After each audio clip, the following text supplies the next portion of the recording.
제가 극동방송을 듣는 중에 어떤 목사님이 아마 예배를 인도하고 계셨는 것 같아요. 설교 중에 교회 성도들에게 우리나라 사람들이 가장 좋아하는 산이 어떤 산인지 아냐고 이렇게 질문을 하는 걸 봤어요. 우리나라 사람들이 어떤 산을 제일 좋아할 것 같아요? 예? 저렇게 쉽게 맞춰버리면 재미가 없는 건데요. 우리나라 사람들이 가장 좋아하는 것은 뭐니 해도 money고, 또 제일 좋아하는 산은 부동산이라고 해요. 부동산. 맞습니까? 우리 성도님들은 뭘 좋아하세요? 그래도 뭐니 해도 money예요. 부동산을 왜 좋아해요? 사놓으면은 가격이 많이 올라가지고 머니가 되니까. 그런데 오늘 이 본문을 보면은 본문이 시작되는 그 22절에서 주의 복을 받은 자들은 땅을 차지한다라고 이렇게 증거를 하고 있고요. 또 오늘 본문의 마지막 구절인 29절에서도 의인이 땅을 차지하며 거기서 영원히 살리로다 라고 이렇게 증거를 하고 있습니다. 그리고 뿐만 아니라 그 앞에 나오는 구절에서도 9절인가요? 여호와를 소망하는 자들은 땅을 차지하리로다 라고 이렇게 증거를 하고 있고, 또 11절에서는 온유한 자들은 땅을 차지하며 라고 증거하고 있어요.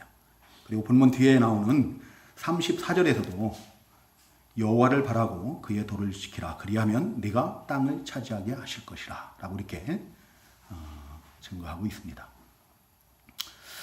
우리 주님께서도 마태복음 5장 5절에서 팔복을 말씀하시면서 온유한 자는 복이 있나니 그들이 땅을 기업으로 받을 것이며 라고 이렇게 말씀하시죠.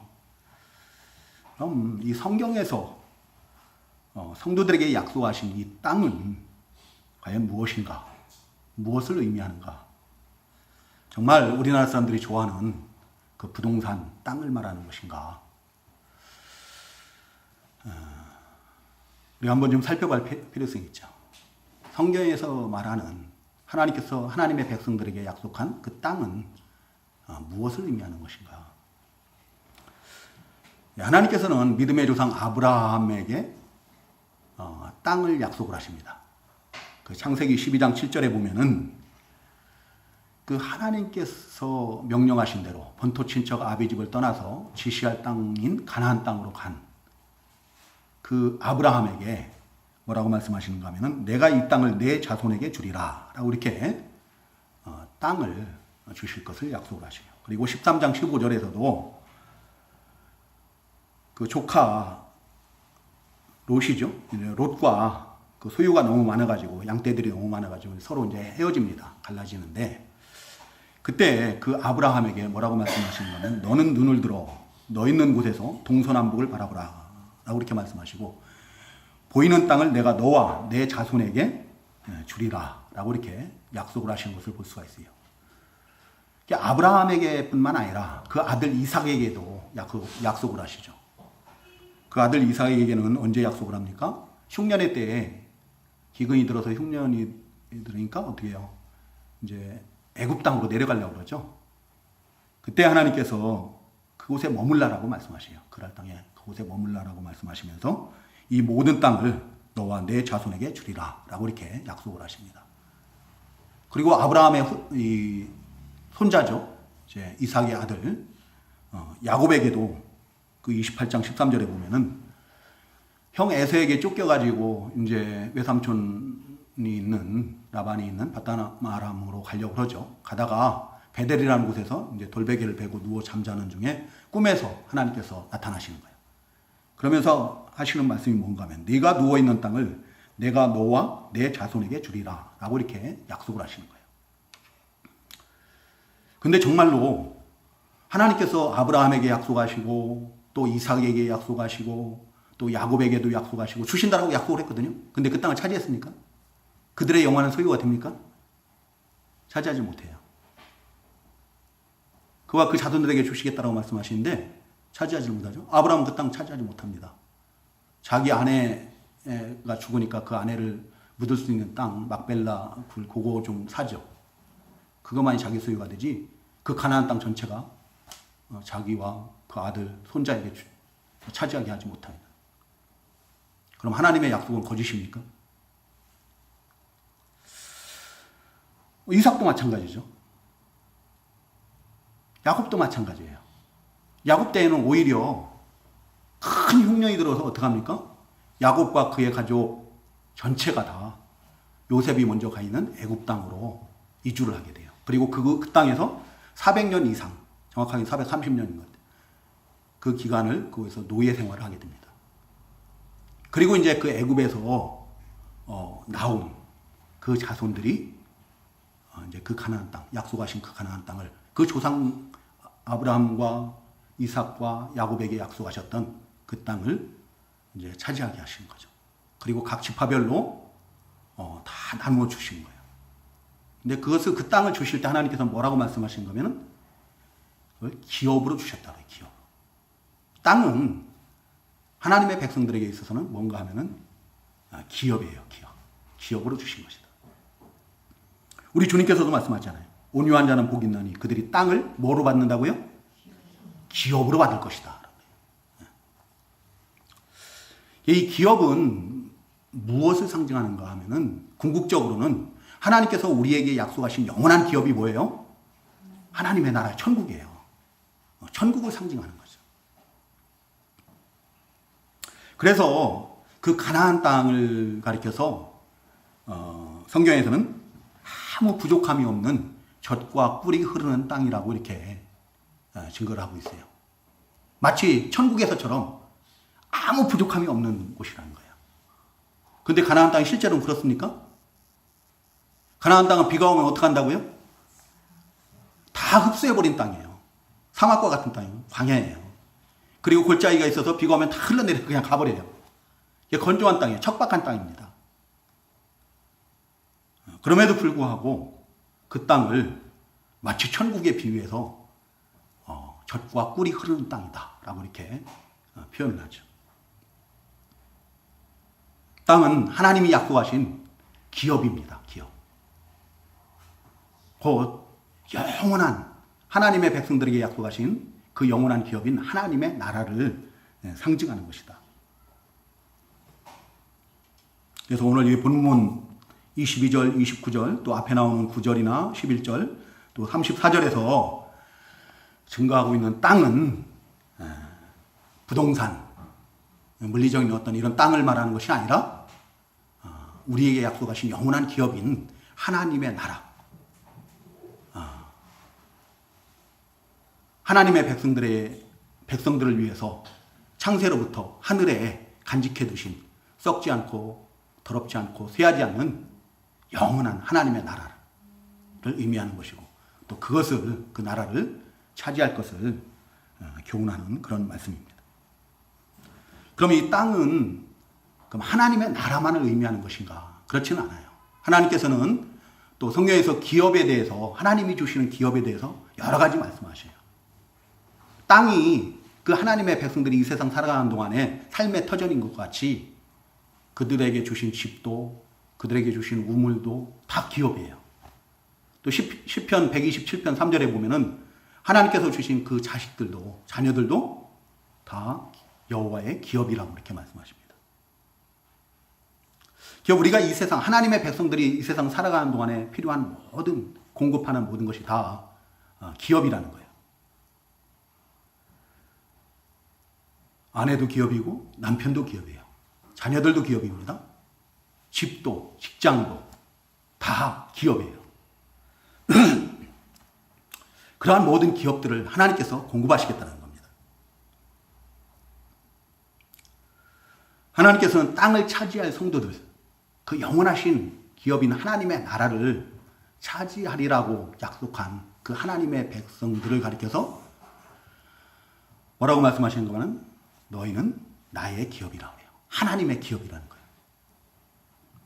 하나님께서 운영하시는 기업이에요. 하나님께 실패가 있습니까? 하나님에겐 실패가 없어요. 그러니까 우리 성도님들은 실패할 수가 없는 거예요. 우리가 실패하는 것처럼 보일 수도 있지만 하나님의 백성들에게 있어서는 실패가 없다. 하나님의 기업이기 때문에, 하나님께서 운영하시기 때문에, 하나님께서 지키시고 돌보시기 때문에 결코 실패할 수가 없는 거예요. 실패하는 인생 아무도 없습니다. 또 하나님께서 자기 백성들의 기업이 되어주신다고 해요. 하나님께서 기업이 되신 거예요. 전지전능하신 하나님께서 우리를 기업으로 삼으시고 또한 하나님께서 친히 우리의 기업이 되어주신다는 거죠. 하나님은 이 세상 모든 만물을 지으신 만유의 주제가 되시는 거예요. 주인 되시는 분이십니다. 그 하나님께서 우리의 모든 필요를, 이 세상 살아가는 동안의 모든 필요한 것들을 다 공급하시겠다는 거예요.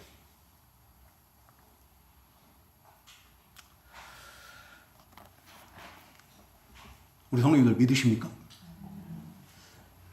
그렇다면 우리 성도님들은 정말로 모든 것을 소유한 자들이죠. 모든 것을 다 내가 하나님의 기업이 되고 하나님께서 나의 기업이 되어 주심으로 사실은 이제 나는 가장 큰 부유한 자가 된 겁니다. 그리고 하나님께서는 하나님의 기업으로 삼은 땅을 차지할 성도들을 갖다가 영원히 보호하실 것을 말씀하셔요. 자기 기업이기 때문에 하나님께서 실패하지 않아요. 끝까지 지키시고 돌보시고 보호하시는 겁니다. 그 말씀이 바로 오늘 본문 23절부터 28절까지의 내용의 말씀이에요. 어떻게 보호하시는가? 그 28절 마지막에 보면은 그들은 영원히 보호를 받으나 그랬어요. 영원히 하나님께서 보호를 하신다.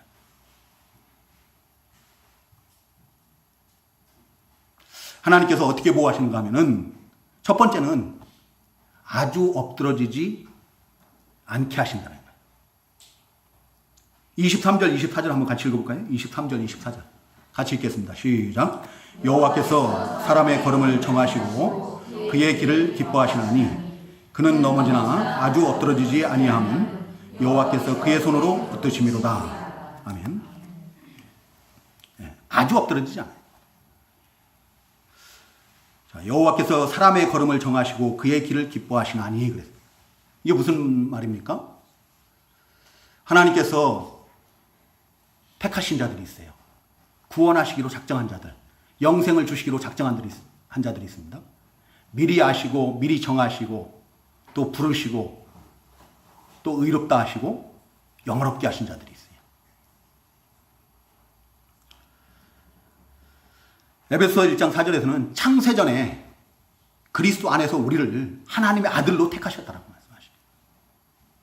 근데 그들이 가는 그 길, 그 구원의 길을 하나님께서는 기뻐하신다는 겁니다.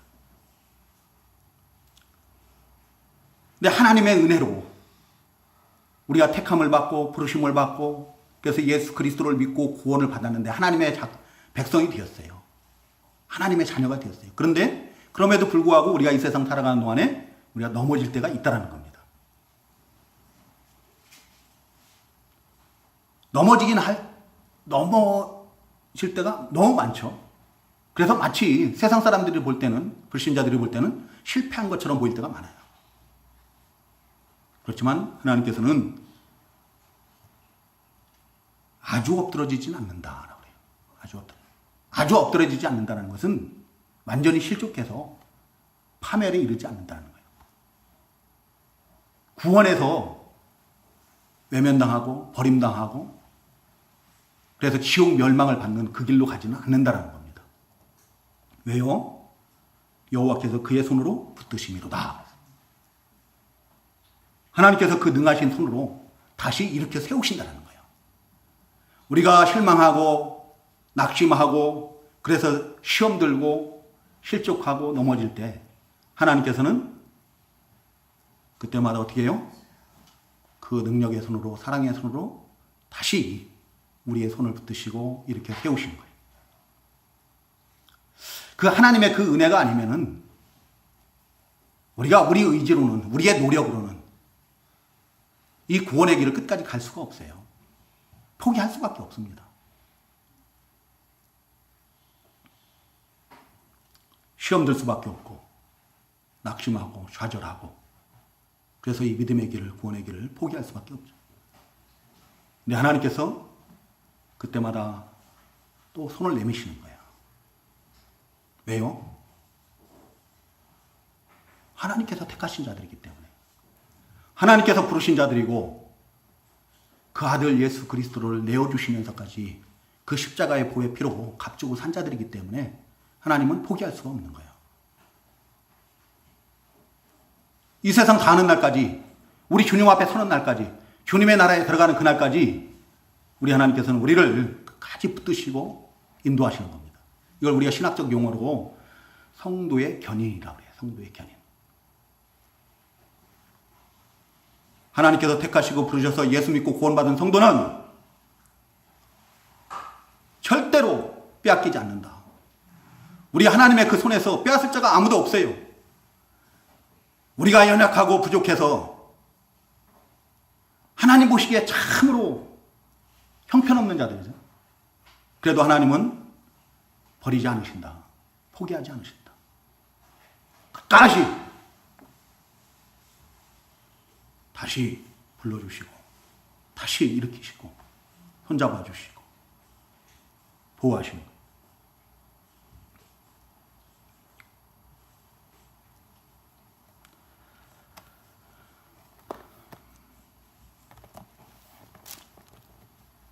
그리고 두 번째로는 그 자손들까지도 복을 주신다는 거예요. 자손들까지 복을 주신다. 그래서 그 믿음의 계단을 이어가게 하시는 거예요. 25절 한번 볼까요? 25절과 26절 같이 읽어보겠습니다. 시작. 내가 어려서부터 늙기까지 의인이 버림을 당하거나 그의 자손이 걸식함을 보지 못하였도다. 그는 종일토록 은혜를 베풀고 꾸어주니 그의 자손이 복을 받는도다. 아멘. 다윗이 어려서부터 늙기까지, 지금 다윗이 쓴 이 시는 30편 시는요, 나이가 들어서 노년에 마지막에 쓴 시인 거예요. 그래서 뭐라고 합니까? 내가 어려서부터 늙기까지 의인이 버림을 당하거나 그의 자손이 걸식함을 보지 못하였도다 라고 이렇게 노래하는 것을 볼 수가 있어요. 여기서 의인은 누가 의인입니까? 행위로서 의롭게 된 자들이에요? 행함으로서는 하나님 앞에 의롭다함을 받을 자가 아무도 없다라고 했어요. 그렇죠? 행위로 보면은 다윗도 하나님 앞에 의로운 자가 될 수가 없는 거예요. 노아도 의로운 자가 될 수가 없어요. 행위로서는 의롭다함을 받을 육체가 아무도 없어요. 왜 의롭다 하는가? 하나님의 은혜로. 하나님께서 택하시고 부르시고 그에게 믿음 주셔서 그 우리 주님을 하나님을 믿는 그 믿음으로 말미암아서 하나님께서 다 죄를 사하시고 의롭다고 인쳐주신 거예요. 그래서 의인인 거예요. 이 자리에 계신 우리 성도님들이 다 그 믿음으로 말미암아서 다 의인 된 줄로 믿습니다. 의인으로 인침을 받은 줄로 믿습니다. 그 의인들이 버림을 당하지 않는다는 겁니다. 여기서 다시 한번 강조해요. 버림을 당하지 않아요. 또 그 자손들이 걸식함을 보지 못하였도다. 의인의 후손들은 오히려 어디 성경입니까? 거기에 보면 부하고 형통하고 그럴 것을 교훈을 해요. 왜냐하면은 그 조상의 신앙을 본받아서 하나님의 그 은혜와 복에 함께 참여하기 때문에.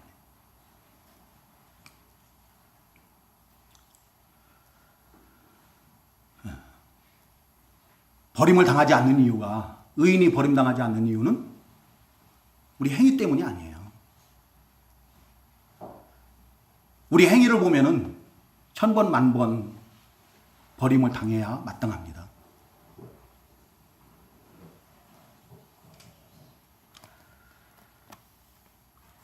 하나님의 은혜로, 하나님의 사랑.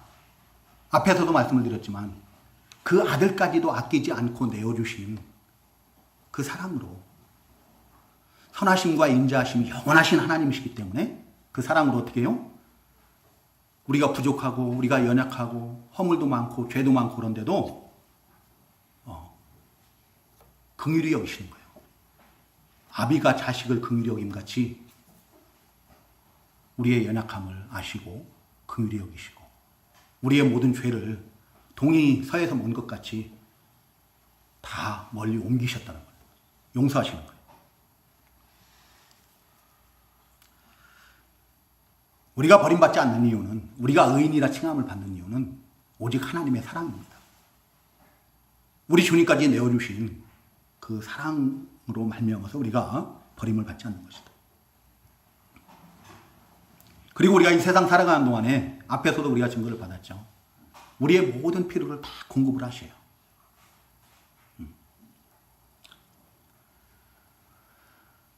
우리의 모든 필요를 다 공급하셔서 부족함이 없게 하시고, 그래서 하나님의 백성된 자들은 그 은혜에 감사해서 어떡합니까? 그 하나님의 은혜를 또 이웃에게 베푸는 거예요. 이웃과 함께 나누는 겁니다. 우리가 이웃과 함께 그 하나님이 주신 것을 가지고 나누고 돕고 선을 행하고 할 수 있는 것은 악인들보다 우리가 더 부유해서는 아니죠. 가진 것이 더 많아서는 아니에요. 그 16절에서 증거하는 것처럼 의인의 적은 소유가 악인의 풍부함보다 낫도다 그랬는데, 믿음 생활 잘 하려고 하는 사람들이 보면 소유가 세상 사람들보다 더 많은 경우는 혹간 있을 수는 있죠. 또 하나님의 은혜로 하나님께서 물질의 복을 주셔서 부하게 된 사람들도 있지만 대부분은 그렇지 않은 경우가 더 많습니다. 그럴지라도 그렇게 그 은혜를 베풀 수 있는 이유는 뭐예요? 그거 주신 분이 하나님이시라는 걸 믿기 때문이에요. 하나님께서 주신 것이기 때문에 그것을 함부로 사용하지 않습니다. 내 쾌락을 위해서 놀고 먹고 마시고 뭐 이런 데다가 함부로 사용하지 않고 그것을 아끼고 절약하고 그래가지고 그것을 남들과 함께 나누는 겁니다.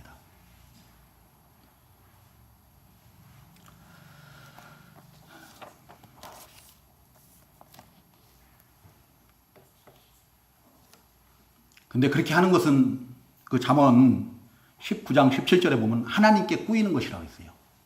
하나님께 꾸이는 것이다. 그래서 하나님께서 그것을 어떻게 한다고요? 갚아주시는 거예요. 더 부하게 되는 거예요, 자꾸. 하나님께서는 우리가 선을 행하면은 선을 더 행할 수 있도록 그것을 통해서 하나님께서 영광을 받으시기 위해서 어떻게 해요? 자꾸 더 주시는 거예요. 그리고 그것을 보고 자란 그 자손들도 그 하나님의 은혜에 같이 본받고 동참을 하는 거예요. 그리고 그 복을 함께 누리게 되는 겁니다. 이처럼 땅을 차지할 성도들, 하나님의 나라를, 영원한 하나님의 나라, 그 기업을 약속받은 하나님의 백성들은 그 약속받은 하나님의 백성들의 그 경건한 삶, 이것은 자기 자신에게만 이루게 되는 게 아니고 자기에게만 복이 되는 것이 아니다. 이웃에게도 은혜가 되고 은혜를 끼치고 또 자손들에게도 복을 끼치는 거예요. 그 자기 자신이 속한 어떤 그 사회에 선한 영향을 끼치고 또 덕을 끼치고 그런 거죠. 그런 복의 통로로, 복의 기관으로 사용되어진 거예요. 요셉이 가는 곳마다 어떻게 했어요? 요셉이 가는 곳마다 하나님께서 함께 하시고 다 형통케 되죠. 그죠? 보디발의 집에 있으니까 보디발의 집이 모든 일이 다 형통케 되는 거예요. 또 부해지고. 또 옥에 들어가니까 그 옥의 간수장이 또 형통케 되고. 야곱도 마찬가지죠. 야곱도 그 외삼촌 집에 갔더니 외삼촌 소유가 적었는데 야곱이 함께 한 날로부터 어떻게 해요? 하나님께서 야곱을 위해서 그 외삼촌 라반에게 복을 주셔서 그 소유가 많게 하시는 거죠. 하나님의 백성들은 복의 통로예요. 복의 기관입니다. 하나님의 나라를, 그 영원한 기업을 약속받은 하나님의 백성들은 어디를 가든지 항상 자기가 거하는 곳에서 복의 통로로, 복의 기관으로 사용되어질 수 있는 거예요. 이 자리에 계신 우리 성도님들이 하나님의 나라를 차지할 자들로 약속받은 의인들인 줄로 믿습니다. 우리 성도님들 가시는 곳마다 어느 곳에서든지, 가정이나 또는 여러분들의 직장이나 어디에서든지 항상 복의 기관으로, 복의 통로로 사용되어 주시기를 우리 주님의 이름으로 축복합니다. 그러면은 이 땅을 차지할 하나님의 백성들, 성도들의 그 삶은 어떠해야 될 것인가? 이 세상 살아가는 동안에 어떠한 삶을 살아야 될 것인가? 간단하게 오늘 여기 본문 27절에서는 악에서 떠나 선을 행하라 라고 이렇게 말씀하십니다. 구원받은 성도들이 이 세상 살아가는 동안에 어떤 삶을 살아야 될 것인가? 악에서 떠나라는 겁니다. 그리고 선을 행하라는 거예요. 악에서 떠난다라는 게 말이 쉽지 이게 쉬운가요?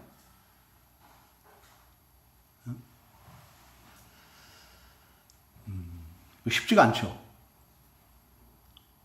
여기선 오늘 이 37편에서 보면은 악에서 떠나라고 말씀하시면서 뭐라고 말씀하시냐? 그 앞에서 보면은 1절에 악을 행하는 자들 때문에 불평하지 말며 불을 행하는 자들을 시기하지 말지어다 라고 이렇게 말씀하십니다. 그 악인들로 인해서 나를 시기하고 나를 모함하고 나에게 해를 끼치려고 하고 나를 핍박하고 이런 사람들로 인해서 불평하지 말라는 거예요. 또 그들이 형통하고 그들이 잘 된다고 해서 시기하지 말라는 것입니다. 그 7절 하반절에 보면 자기 길이 형통하며 악한 꾀를 이루는 자 때문에 불평하지 말지어다. 분을 그치고 노를 버리며 불평하지 말라. 이것이 악을 떠나는 거예요. 우리가 그들 때문에 불평하고 그들을 시기하고 그들 때문에 분내고 노하고 그러면은 오히려 악을 만들 뿐이라. 그 악에 참여하는 겁니다. 같이. 우리 성도님들 특별히 저도 마찬가지고요. 이 자리에 함께하는 우리 성도님들 불평을 안 했으면 좋겠어요. 불평. 이 불평이 아니면 습관화돼 버리면 돼요. 저희들이. 불평하고 원망하지 말라는 거예요. 환경을 탓하고 사람을 탓하고 그럼 불평하지 마라. 제가 늘 인용하는 말씀이 어떤 거예요? 민수기 14장 28절 말씀이죠. 거기에 보면 하나님께서는 우리의 말이 하나님의 귀에 들린 대로 그대로 행하신다라고 말씀하셔요. 그러니까 우리가 원망하고 불평하면 어떻게 해요? 자꾸 원망할 일만 생기게 된다는 거예요. 불평할 일만 생긴다는 거예요. 근데 감사하면 어떻게 한다고요? 감사할 조건을 하나님께서 자꾸 더해 주시는 거예요. 우리 성도님들 감사할 조건이 너무 많아요, 사실은. 근데 우리는 이 부패한 인생들이기 때문에 감사할 조건을 안 바라보고 자꾸 뭐를 바라보는가 하면은 내게 부족한 거 하나, 그것 때문에 늘 원망하고 불평을 하는 거예요. 그것을 바라보는 거예요. 우리 성도님들 여기 자리가 빈 자리들이 많이 있는, 못 나오신 분들이 많은데 목사가 그 사람들만 바라보면 목회할 수 있겠습니까? 아니에요. 이 자리에 와 계신 성도님들, 목회자들은 바라봐야 되는 거예요. 그래야 힘을 얻어서 목회를 할 수 있고 하나님의 말씀도 힘있게 전할 수 있고 그런 거예요. 오늘 아침부터 못 나온다고 하는 분들이 쭉 이렇게 막 연락이 닿습니다. 그러면 어떻게 해요? 목회자의 마음이 쭉 가라앉는 거예요. 근심이 되고 걱정이 되고 마음이 아프고 정말 속이 썩어 문드러진다는 말이 맞아요. 그리고 차량 운행 나가기 전까지 앞에서 기도하고 마음을 추스려 보려고 하고 그러나 잘 안 돼요. 그런데 그때 누가 딱 연락이 오는 거예요. 그러면 그랬던 마음들이 다 사라지는 거예요. 그 한 사람 때문에. 어떤 성도가 딱 보이는 거예요. 그럼 그 한 사람 때문에 그 가라앉았던 마음이나 이런 것들이 다 사라지는 거예요.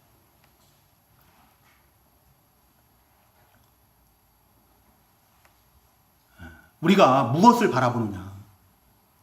감사할 조건이 너무 많은데 내가 부족한 거 하나, 그것 때문에 늘 원망하고 불평하는 거죠. 그것 때문에 시험도 들고. 전에 밥 먹으면서도 얘기했나요? 아니면 제지켈 하면서 말씀드렸나요? 우리가 시험 드는 이유는 뭐 때문에 시험 든다고요? 아담과 하와가 에덴 동산에서 범죄한 이유가 뭐예요? 하나님께서 동산에 있는 모든 나무의 실과를 다 먹게 하셨어요. 네가 마음대로 먹어. 근데 오직 먹지 못하게 하신 나무가 하나가 있죠. 선악을 알게 하는 나무의 열매 하나를 못 먹게 하신 거거든요. 근데 그거 하나 때문에 어떻게 해요? 원망 불평이 들어오는 거예요. 그것 때문에 만족을 못 하는 거예요. 그것 때문에 결국에는 하나님 앞에 범죄하고 하나님을 떠나게 되고 사망이 들어오고 그러는 거죠. 우리 성도님들, 우리가 감사할 조건을 찾으면은 너무너무 많습니다. 하나님께서 우리 자녀들을 기업으로 주셨다고 말씀하셨어요. 자녀가 기업이에요. 그 자라나는 자녀들만 봐도 기뻐하고 즐거워해야 돼요. 감사해야 돼요. 그 자녀들이 건강하게 자라는 것만 해도 정말 감사할 조건인 거예요. 요즘 왜 이렇게 병도 많습니까? 그 어린 자녀들이 나면서부터 선천적으로 어떤 질병을 가지고 나는 아이들도 있어요. 그런 부모들을 생각하면은 정말 건강한 자녀들을 둔 우리는 정말 하나님께 그것만으로도 감사를 해야 돼요. 근데 공부 못한다고 막 그냥 저기는 학교 다닐 때 공부 잘했습니까? 나는 그래도 잘했다고 할 수 있으냐? 자기도 못 해놓고서는 막 자녀들이 공부 못한다고 닥달하고 그것 때문에 막 난리가 나고 건강하게 잘하는 것만 해도 감사한 것이고 또 신앙을 가지고 있다면 더더욱 감사한 일이에요. 원망하지 마시고 불평하지 마시고 감사하시기 바랍니다.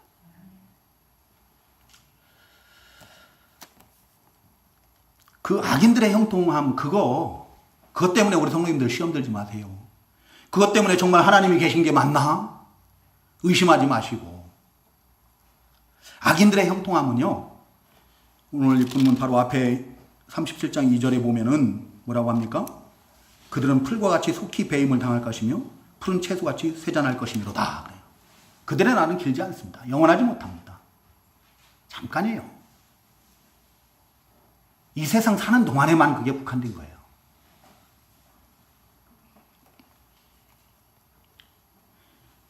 그들이 악을 꾀하고 우리를 해하려고 할지라도 하나님께서 그들의 계획을 다 아신다라고 했어요. 그들을 다 비웃으신다고 했어요.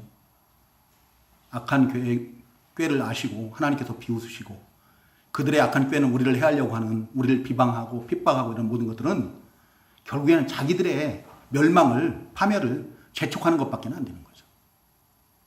하나님께서 우리를 그들의 손에 버려두십니까? 악인의 손에 버려두지 않는다라 했어요. 33절에 보면 반드시 그들은 멸망한다는 거예요. 근데 왜 우리가 그들 때문에 시기하고 불평하고 원망하고 분내고 막 그러니까? 그러지 말라는 거예요. 그러면 나도 그 악에 같이 빠지는 거예요. 악을 떠나야 되는데 그 악을 떠나는 게 참 쉽지가 않아요.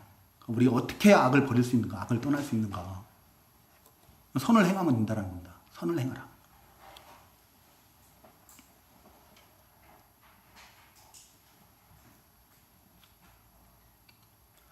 내가 악을 행하지 않으려고, 내가 죄를 범치 않으려고 하면은 그것은 불가능해요. 왜? 우리 육체의 욕심 때문에 그건 불가능하다. 내가 죄를 안 지려고 하는 게 아니라 내가 악을 행하지 않으려고 하는 게 아니라 우리가 해야 될 것은 뭔가 하면 선을 행하라는 거예요. 선을 행하면 저절로 어떻게 해요? 악을 행할 시간이 없어요. 악을 행할 수가 없습니다. 죄를 범할 수가 없는 거예요. 그래서 창세기 4장 7절에 보면은 하나님께서 선을 행하지 아니하면 죄가 곧 문에 엎드려 있더라고요. 우리가 선을 행하지 않으면은 모든 시간이 죄악된 시간입니다. 이 예배 시간에 예배하지 않고 다른 곳에 있으면은 뭐 하나님 보시기에는 그게 죄죠. 하나님 앞에 죄 짓는 거예요. 기도해야 될 시간에 기도하지 않고 있으면 그 시간에 우리가 뭐 하겠습니까? 기도할 시간에 기도하지 않고 있으면 뭐 하고 있어요? 잠이나 퍼져 자고 있겠죠. TV나 보고 있든지 오락을 즐기고 있든지 자기 욕심을 따라서 또 뭐 돈 벌려고 더 뭐를 하든지 선을 행하라는 거예요. 선을. 일할 때는 하나님께서 맡겨주신 일이니까 하나님께서 내게 그 직장을 일터를 지역으로 주셨으니까 어떻게 해요? 하나님 앞에 사는 것처럼 죽게 하듯 최선을 다해서 열심히 하는 거예요. 공부하는 학생들은 열심히 공부하고 우리가 선을 행하면은 자연스럽게 악을 행하지 않는다는 거예요. 선으로 악을 이기라고 그래요. 그죠? 악에게 지지 말고 선으로 악을 이겨라. 선을 행함으로 악을 행할 시간을 갖지 말아야 돼요.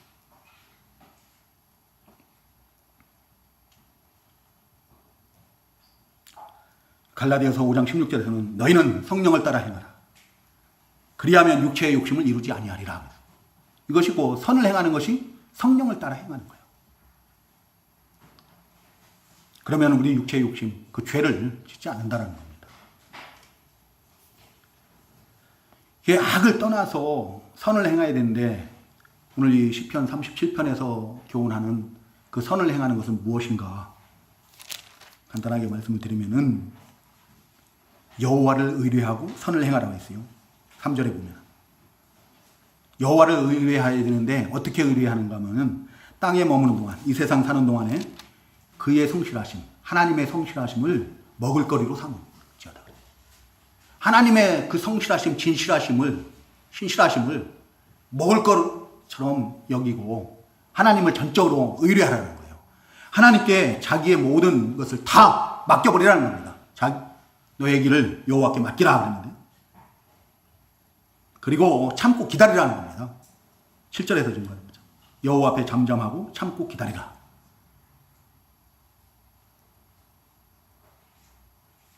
경거망동하지 말고 선하신 하나님을 믿으시기 바랍니다.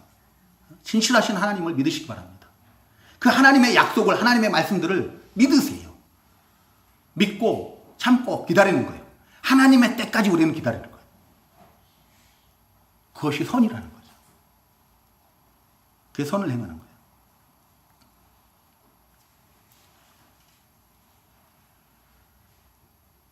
우리 주변에 나를 어렵게 하는 분들이 있습니까? 누가?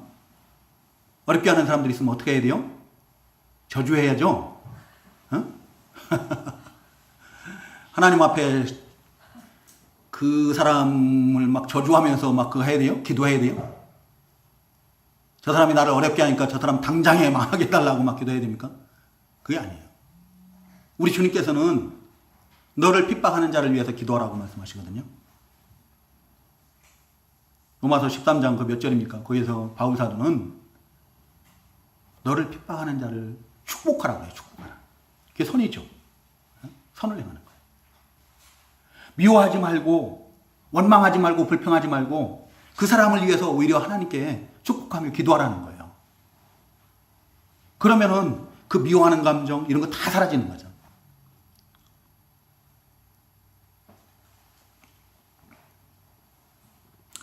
우리 성도님들, 우리는 땅을 차지할 자들이에요. 땅이 상징하는 영원한 그 하나님의 기업인 그 하나님의 나라를 약속받은 하나님의 백성들입니다. 하나님께서 나의 기업이 되어주시고 내가 하나님의 기업이고 하나님께서 나를 돌보시고 버리지 않고 끝까지 보호하시는 거예요. 사실은 우리는 모든 것을 다 소유한 자들이다. 이 생에서의 복도 또 내 생에서의 복도 다 우리는 약속을 받은 자들이에요. 좀 여유를 가져야 해요. 가진 자로서의 여유를 가져야 돼요. 나를 힘들게 하는 자들이 있다 할지라도 선으로 악을 이기시는 우리 성도님들 되시기 바랍니다. 선으로 악을 이기시고 또 어디를 가든지 항상 집에서나 또 직장에서나 학교에서나 어디에서든지 지금 복의 기관으로 복의 통로로 사용되어 주시고 그래서 마침내는 그 하나님께서 약속하신 하나님의 나라를 차지하는 그런 우리 성도님들 다 되시기를 주님으로 축복합니다. 마치겠습니다.